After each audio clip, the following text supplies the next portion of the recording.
Students, तो आपने देख लिया होगा पार्ट फर्स्ट है ना पॉलिनोमियल का। उसमें आपने ये जान लिया होगा कि हाउ टू आइडेंटिफाई पॉलिनोमियल, कौन सा पॉलिनोमियल है, कौन सा टर्म और कौन सा टर्म्स पॉलिनोमियल नहीं है, वो आप देख चुके होंगे। ठीक है, अब बारी आई टाइप्स ऑफ पॉलिनोमियल। इस वीडियो में आप ये जान जाओगे कि टाइप्स ऑफ पॉलिनोमियल कितने टाइप के होते हैं, उसके क्या क्या फीचर्स होते हैं, वो सारी बातें यहाँ से आप इस वीडियो में समझ जाओगे। तो अब हम देखने वाले टाइप्स ऑफ पॉलिनोमियल। पॉलिनोमियल के टाइप्स हम देखेंगे ना, टाइप्स। तो टाइप्स देखेंगे पूरे डिटेल में कि इसके किस किस टाइप से चीजों को एक्सप्लेन करता है। तो ये टाइप्स जो होते हैं इसके दो टाइप से होते हैं, ये दो टाइप से अपने आप को रिप्रेजेंट करता है। ठीक है, पहला बेस्ड ऑन टर्म्स। पहला तो ये अपने आप को डिफाइन करता है क्या, बेस्ड ऑन टर्म्स। ठीक है, दूसरा based on degree. Based on degree किससे डिफाइन करता है, बेस्ड ऑन डिग्री। अब थोड़ा सा इनके अंदर जो वर्ड यूज किया गया उसके बारे में बात कर लेते हैं। क्या sir, based on terms. Terms तो मतलब आप समझ रहे हो, अभी हमने बताया था टर्म्स कितने, बहुत सारे टर्म्स मिलकर पॉलिनोमियल बना लेता है ना। तो टर्म्स काउंटिंग में हमारे पास आ जाता है। ठीक है, लेकिन डिग्री, ये डिग्री क्या होता है इसके बारे में थोड़ी सी बात कर लेते हैं। तो डिग्री जो होता है हमारे पास, डिग्री मैं यहाँ लिख देता हूँ। डिग्री क्या होता है ना, डिग्री होता है हाईएस्ट पावर ऑफ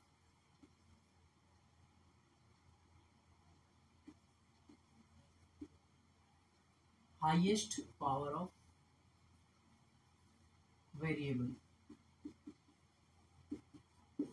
वेरिएबल की हाईएस्ट पावर जो होती है ना, वही क्या होती है, हमारी डिग्री होती है। ठीक है, अच्छा तो एक एक करके यहाँ डिफाइन करते हैं कि चलिए बेस्ड ऑन टर्म्स क्या होता है। सबसे पहला होता है हमारे पास टर्म्स। अगर वन टर्म्स क्या है, वन टर्म हो, क्या वन टर्म, तो वन टर्म को हम कहते हैं मोनोमियल। क्या कहते हैं, मोनोमियल।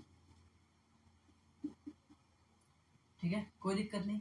अच्छा, दूसरा अगर दो टर्म्स हो, कितने हो, दो टर्म्स, टू टर्म्स हो, तो हम इसको हम क्या कहेंगे, बाइनोमियल। क्या कहेंगे, बाइनोमियल। एक बार ध्यान रखना आप लोग, कोई कोई बाइनोमियल ऐसे लिख देता है, बायोनोमियल। ये बायो नहीं है, ठीक है, ये गलत हो जाएगा। बायो नहीं, बाइनोमियल, BINOMIAL, बाइनोमियल। ठीक है, अच्छा तीसरा अगर तीन टर्म्स हो हमारे पास, इसे कहते हैं हम ट्राइनोमियल। क्या कहते हैं, ट्राइनोमियल। ठीक है, जिसमें तीन टर्म्स हो, जिस पॉलिनोमियल में तीन टर्म्स हो उसको हम क्या कहते हैं, ट्राइनोमियल। ठीक है, अच्छा जिसमें चार, अच्छा तीन से ज्यादा, अगर तीन से ज्यादा हो जाए तो हम इसको कह देते हैं, तीन से ज्यादा टर्म्स अगर हो जाए तो हम इसको सीधा कह देते हैं कि सर पॉलिनोमियल कह देंगे। उसको हम क्या कह देंगे, तीन से ज्यादा टर्म्स हो तो उसका नाम हम क्या दे देंगे, सीधा पॉलिनोमियल। जैसे मैं कहता हूँ चार टर्म्स है तो बताओ क्या है, तुम कहोगे सर पॉलिनोमियल कहेंगे। पांच है तो पॉलिनोमियल, छह है तो पॉलिनोमियल, कोई दिक्कत नहीं है। चलिए आगे बढ़ते हैं इसको लेके। ठीक है, अच्छा यहाँ से देखिए, ये है बहुत इंपॉर्टेंट बात, इसको आपको बहुत अच्छे तरीके से समझना होगा। ठीक है, यहाँ से क्वेश्चंस बनते हैं, यहाँ से क्वेश्चंस बनते हैं। तो सबसे पहला जो हमारा होता है बेस्ड ऑन डिग्री, तो सबसे पहले हमारा होता है जीरो पॉलिनोमियल। क्या होता है, जीरो पॉलिनोमियल। जीरो पॉलिनोमियल, ठीक है, क्या होता है, जीरो पॉलिनोमियल। अच्छा जीरो पॉलिनोमियल कौन सा होता है, तो सर जीरो पॉलिनोमियल जो है सिर्फ जीरो होता है, सिर्फ जीरो। ठीक है, तो इसको हम बोलते हैं जीरो पॉलिनोमियल में सिर्फ क्या होता है, जीरो। जीरो को ही जीरो पॉलिनोमियल कहा जाता है, ये बात ध्यान रखना। ठीक है, थोड़ा कंफ्यूजिंग है इसमें ना, थोड़ा सा स्टेटमेंट थोड़ा सा बहुत ज्यादा कॉन्ट्राडिक्ट करता है, तो आप लोग ध्यान से इसको रखना। अच्छा जीरो पॉलिनोमियल की डिग्री कितनी होगी सर, जीरो पॉलिनोमियल की डिग्री नॉट डिफाइंड। क्या होगी, नॉट डिफाइंड। क्या होगी, नॉट डिफाइंड। ये क्वेश्चन पूछ लिया जाता है, नॉट डिफाइंड। जीरो पॉलिनोमियल की डिग्री नॉट डिफाइंड है ना, डिग्री क्या होगी, नॉट डिफाइंड। ठीक, अच्छा नेक्स्ट होता है हमारे पास कांस्टेंट पॉलिनोमियल। क्या होता है, कांस्टेंट पॉलिनोमियल।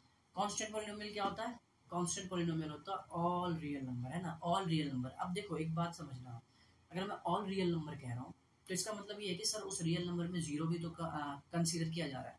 हाँ जीरो भी है, जीरो को हम ये भी कहते हैं कांस्टेंट पॉलिनोमियल, बट जीरो का जो डिग्री होता है ना वो उसको अलग करता है। तो जीरो की डिग्री जो होती है वो नॉट डिफाइन है, इसलिए उसको अलग से इंट्रोड्यूस कर देते हैं हम। अदरवाइज हम उसे भी कांस्टेंट पॉलिनोमियल के फॉर्म में बोल सकते हैं, उसे भी हम बोल सकते हैं कांस्टेंट पॉलिनोमियल। लेकिन डिग्री की बात आती है, डिग्री वो अपने आप को अलग कर लेता है, डिग्री उसकी क्या होती है, नॉट डिफाइंड। अच्छा, इसकी कांस्टेंट पॉलिनोमियल की डिग्री क्या होती है?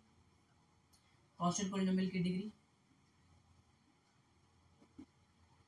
इसकी डिग्री होती है जीरो, क्या आती है, जीरो। ठीक है, तो कांस्टेंट पॉलिनोमियल की डिग्री अगर आपसे पूछे तो कितना बताओगे आप? जीरो बताओगे। ठीक है, अच्छा आगे देखिए, लीनियर पॉलिनोमियल क्या है? लीनियर पॉलिनोमियल, ठीक है, इसका स्टैंडर्ड फॉर्म भी हम लिखेंगे। स्टैंडर्ड फॉर्म होता है इसका ax plus b, ax plus b, where a b क्या है, कांस्टेंट, और ए कभी भी जीरो नहीं होना चाहिए, ए कभी भी जीरो नहीं होना चाहिए, ये कंडीशन होती है। ठीक है, तो कभी कभी स्टैंडर्ड फॉर्म पूछ लेता है लीनियर पॉलिनोमियल का स्टैंडर्ड फॉर्म बताओ, तो ax plus b where a does not equal to zero and a is what, a and b are constant. ठीक है, कांस्टेंट, और x क्या है, वेरिएबल है। ठीक है, अच्छा इसकी डिग्री की बात करें, सर इसकी डिग्री की बात करते हैं। इसकी डिग्री जो होगी, वेरी गुड, आवाज आ चुकी है यहाँ पे, यहाँ तक आवाज आ चुकी है। इसकी डिग्री कितनी होगी, 1। ठीक है, कोई दिक्कत नहीं, चलिए आगे बढ़ते हैं। क्वाड्रेटिक पॉलिनोमियल क्या है, क्वाड्रेटिक, ये क्या है, क्वाड्रेटिक पॉलिनोमियल। अच्छा, क्वाड्रेटिक पॉलिनोमियल का स्टैंडर्ड फॉर्म, स्टैंडर्ड फॉर्म होता है आपका ax square plus B x plus C, ये इसका क्या है, स्टैंडर्ड फॉर्म है, क्या है, ax square plus B x plus c. This is quadratic polynomial. कोई कोई बच्चा कह देता है सर क्वाड्रेटिक इक्वेशन है, नहीं, क्वाड्रेटिक इक्वेशन बोलना गलत होगा। कैसे गलत होगा मैं इसको आप नेक्स्ट वीडियो में बताऊंगा। ठीक है, कि क्वाड्रेटिक पॉलिनोमियल और क्वाड्रेटिक इक्वेशन में डिफरेंस क्या है, ये बात मैं आपको नेक्स्ट वीडियो में बता दूंगा। बट यहाँ पे फिलहाल आप इतना समझिए कि ये क्या है, क्वाड्रेटिक पॉलिनोमियल है। ठीक है, क्वाड्रेटिक पॉलिनोमियल है, कोई दिक्कत नहीं है। अब यहाँ से देखो, इसकी डिग्री की बात अगर हम करें तो इसकी डिग्री कितनी होगी, इसकी डिग्री 2। आप लोगों को दिख रहा होगा, उम्मीद करता हूँ, नहीं दिख रहा तो मैं बोल भी रहा हूँ, यहाँ तक आप नोट कर लेना कि डिग्री क्या होगी क्वाड्रेटिक पॉलिनोमियल की, 2। ठीक है, अच्छा आगे बढ़ते हैं, ये आपने लिख लिया होगा, इसे इरेज कर देता हूँ मैं।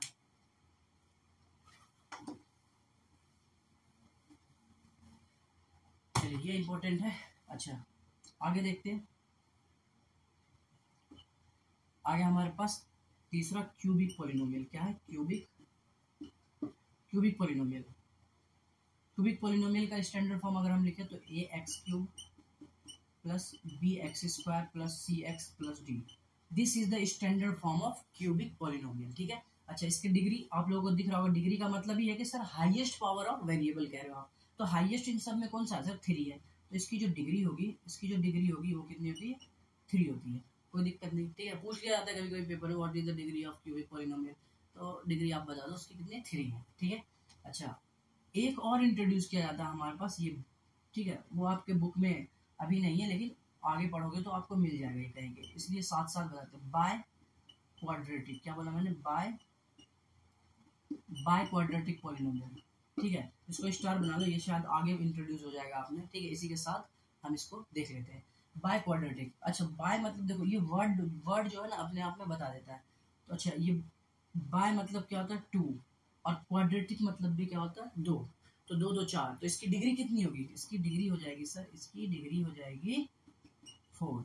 ठीक है, तो बाय क्वाड्रेटिक की डिग्री पूछ लिया जाए तो क्या बताओगे, 4। या तो ये बोलता है कि किसी की डिग्री अगर 4 है, क्वेश्चन ऐसा पूछा जाता है। ठीक है, मैं साथ साथ आपको क्वेश्चन भी रियलाइज करा रहा हूँ कि कैसा पूछा जाता है।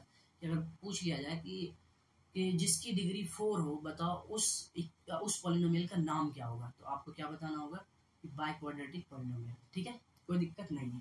ये पूछ लिया जिसकी डिग्री 2 हो, तो बताओ उस पॉलिनोमियल का नाम क्या होगा, उस पॉलिनोमियल का नाम क्वाड्रेटिक पॉलिनोमियल।